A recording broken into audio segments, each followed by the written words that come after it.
Jelena Waite was born prematurely when her mom was 24 weeks pregnant. She died as her mom was rushed to the hospital, but the parents' grief was compounded when they said the little girl's remains were cremated and her ashes scattered without their permission. Jelena Waite weighed less than 2 pounds when she was born prematurely on April 21st. She would die in childbirth, but her memory lives with her parents. Me and her dad come and visit her, and we light her candle. This is her little feet. Jessica Palmer still grieves for her baby. She says doctors and nurses kindly told her she did not have to make any fast decisions about her daughter's remains. Everybody told me, take your time, take your time. We're here for you. She's safe.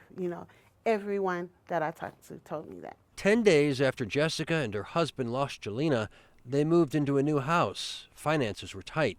According to this brochure, the University of Colorado Hospital arranges cremation as a no-cost option to you. However, you will not be able to obtain any ashes from the cremation if the hospital arranges it for free. We kept letting the hospital know that, no, we wanted to lay her to rest, and they're like, that's perfectly fine. Take as long as you need to, whatever you need to do, we're here. In mid-June, Jessica says she told the hospital she was ready to claim her daughter's remains, only to be told it was too late. That's when Jessica says she was told for the first time the hospital has a 30-day rule to automatically make arrangements for human remains if they're not picked up. She tells us, I'm so sorry. And I'm like, you're so sorry? What? She said they've already cremated Jelena, and they spread her ashes over the Rocky Mountains or something, she said. An email from the hospital's perinatal loss coordinator to Jessica reads in part, I thought things were on hold indefinitely, and if information was needed sooner, Decedent Affairs would call you or I and ask. That didn't happen, and I'm still looking into that. Yeah, it's like a second death.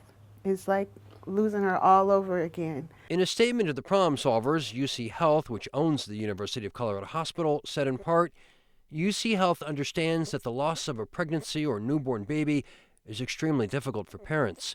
We provide perinatal loss coordinators and counselors who can support parents, often meeting or talking with them many times over the course of weeks, helping them through their grief and bereavement following a loss. I'm hurt, but now I'm angry. Do you feel like the hospital needs to apologize and change its policy to call moms before that 30 days is up? Absolutely. I love my baby, and I wanted my baby, and I feel like I had that right. They should have called me, and I feel like they violated that, not calling me.